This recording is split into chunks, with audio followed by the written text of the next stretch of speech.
yavukanye na Yakobo. Yakobo ngo we yavutse afite amahane make, niko dusomye.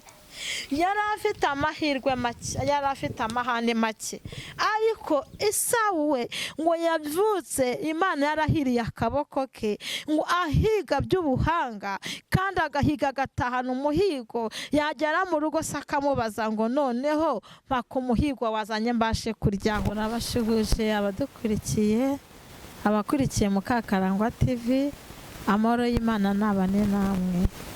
Turagarutse kubaganiriza ku ijambo ry'Imana.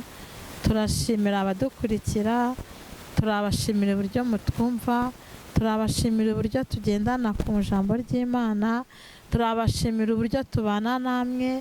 Niyo mpamvu natwe tutajya ducika intege zo kugaruka kubabwira ibyururutse imitima. Reka rero dutangire dusenga Imana kugira ngo tubagezeho icyo Imana yaduhaye. Mana, mu izina rya Yesu Kristo, uri Imana y'amahoro, uri ibyiringiro by'abakwizera, uri umutabazi, izina ryawe nirihimbazwe. Watubereye Imana, utubera ibyiringiro. Hari igihe kimwe amaboko y'abantu yaturekuye, ariko ayawe ntabwo yigeze aturekura, izina ryawe nirihimbazwe. Turi imbere y'amaso yawe rero, tuje imbere y'ubwoko bwawe. Ururutse amavuta y'abakozi, ururutse amavuta ku badukurikiye, ururutse imbaraga n'ubutware, ururutse gukomera, kandi ijambo tuzanye risobanurire buri wese, rigeraho rimuvana n'aho rimugeza. Kandi aka kanya tukurireho tukunywereho neza, ibe kuri twe, gukora kwawe kuboneke, ubwami bwawe buze. Turaguhamagaye ngo ibitavuga Imana byose biceceke, kandi uhire ukuboko kwacu, mu izina rya Yesu Kristo wabambwe rimwe gusa, amen. Data wo mu ijuru, rambura ukuboko kwawe, bose bakubone, bahimbaze izina ryawe. Data wo mu ijuru, rambura ukuboko kwawe, bose bakubone, bahimbaze izina ryawe. Uyu mwanya uturamburira akaboko, bose bakubone, bahimbaze izina ryawe. Data wo mu ijuru, rambura ukuboko kwawe, bose bakubone. Data, bahimbaze izina ryawe. Tugarutse rero gusoma ijambo ry'Imana dusanga mu Itangiriro. Turasoma mu Itangiriro ibice 26, turava ku murongo wa 12, turasoma kugeza ku wa 15. Turasoma mu izina rya Yesu Kristo. Haranditse ngo,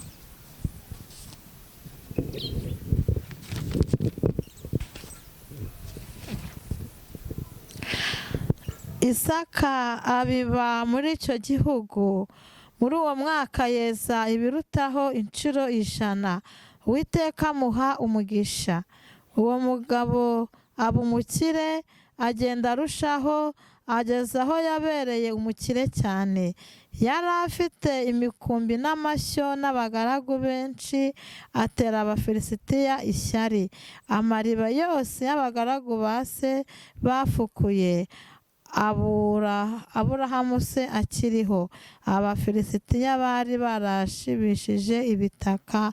Amina. Dusomye ijambo ry'Imana dusanga mu Itangiriro ibice ibice 26 umurongo wa 12 kugeza ku murongo wa 15. Intego y'ijambo mfite ni intego ivuga ngo Imana ihire ukuboko kwawe. Haleluya.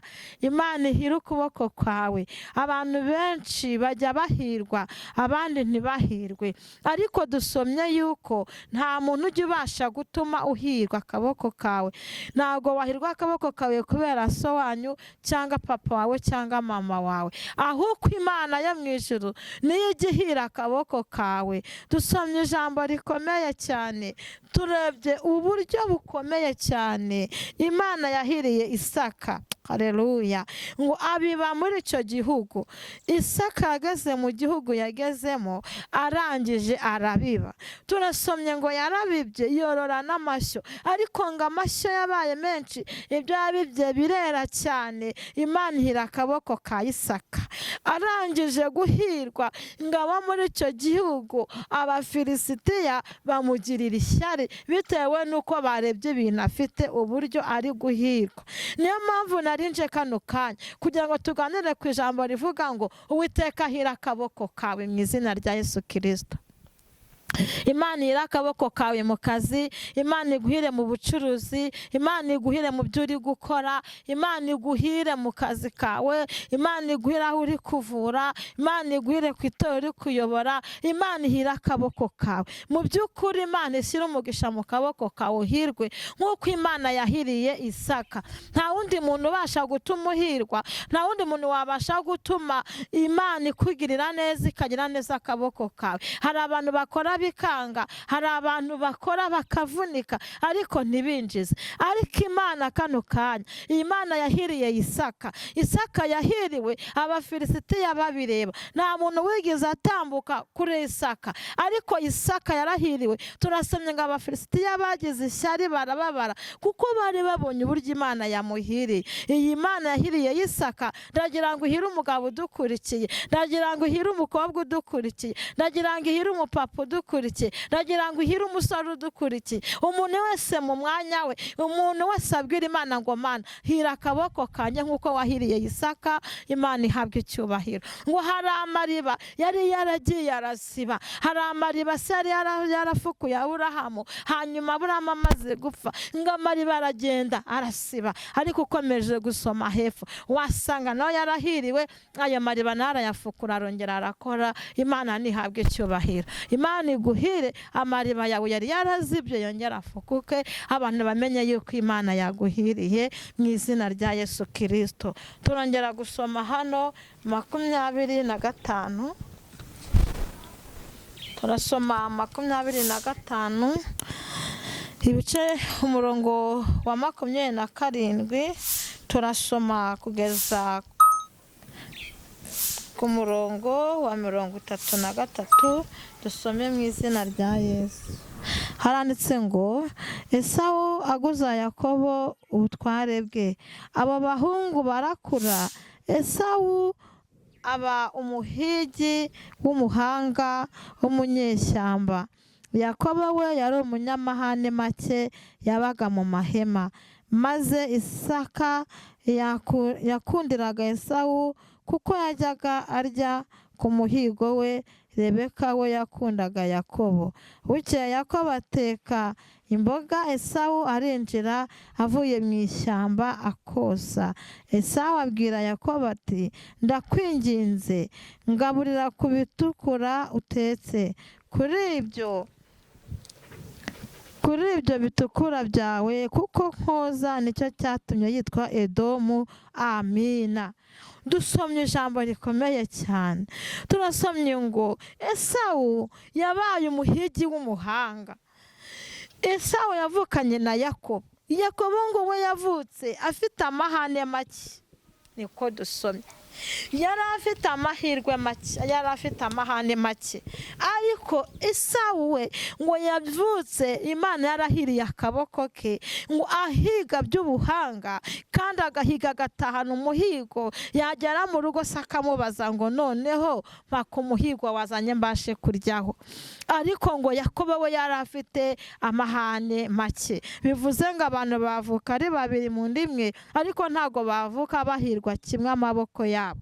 Akaboko ka Esawu karinjizaga umuhigo se akarya akishima, ariko Yakobo yabaga afite amahane make, agahora yicaye nk'aho hantu. Nubwo mama we yamukundaga, ariko se yakundaga Esawu, kuko Esawu niwe wari ufite akaboko kari karahiriwe. Rero wavukana n'abantu 10, ariko hagahirwamo 2 cyangwa 5. Ndagira ngo umwanya nkubwire ngo Imana iguhire kano kanya. Imana ihira akaboko kawe nk'uko yahiriye Esawu, Imana ihira akaboko kawe nk'uko yahiriye n'abandi, Imana ihira akaboko kawe kano kanya. Imana ikugirire neza, nanjye Imana ingirire neza. Intego narinzanye aravuga ngo Uwiteka ahira ukuboko kwacu. Reka dusenge Imana.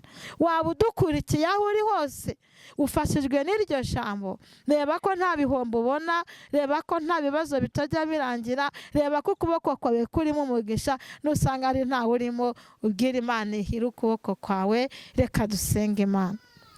Ariko Imana yahiriye Esawu, ihira Isaka. Uyu mwanya nawe numva imbwira ngo ninkubwire yuko uje kuguhira mu izina rya Yesu Kristo.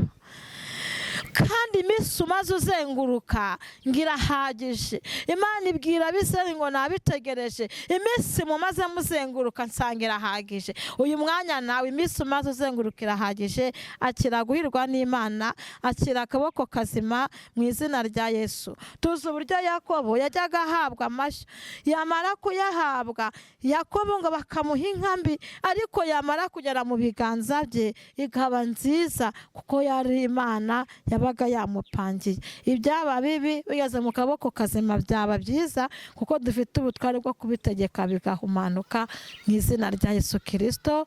Imana ikwishimire. Reka dusenge Imana. Mana, turaguhamagaye kandi turagushimiye mu izina rya Yesu Kristo. Wahiriye Esawu abasha gukurikirana umuhigo, hanyuma anezeza umubyeyi we. Wahiriye Isaka agera mu gihugu yaragiyemo, kigenda neza, areza, arahinga, arororoka. Abantu bose barumirwa ngo bagira ishyari kuko babonye ko wahiriye akaboko ke. Ndagira ngo uyu mugoroba natwe uduhire, uhire akaboko kanje, uhire akaboko ka buri wese udukurikiye. Numara kuduhira ushyiremo umugisha, ibintu byari bifunze bifunguke, ibintu twakoraga bikaba ibihombo bihinduka inyungu, ibintu byari byaranze bigende neza, ibintu twe twaraburiye igisubizo kiboneke. Turasenze Mana, hira umuntu wese udukurikiye, umvira ijambo afashwe naryo, udukurikiye anezezwe nuko uje guhira ukuboko kwe. Kandi wavutse kadahiriwe, uyu mwanya ducuzemo umugisha, ahirwe, yakira igisubizo, yakira umunezero. Wahiriye Danieli, ugirira neza Danieli, ava mu rwobo rw'intare, uramuhira arayobora. Wahiriye Basaduraka, Meshake na Abedenego, bava mu itanura ry'umuriro, barahirwa, barayobora. Ni abantu benshi wahiriye, ariko nabo wahiriye amashyo baratuje Mana. Aburamu waramuhiriye hamwe na Loti, ariko gutandukana kwa Aburamu na Loti kwagiriye inyungu Aburahamu. Ndagira ngo uyu mwanya natwe uduhire. Turakwinginze Mana, turakwinginze ngo uduhire, turakwinginze ngo uhire ibiganza byacu, turakwinginze ngo uduhire. Buri wese amenye ko waduhiriye. Urakoze, urakarama. Dusenze gutyo twizeye kubikoze kandi kubyumvishe mu izina rya Yesu Kristo wanesheje. Amen, amen.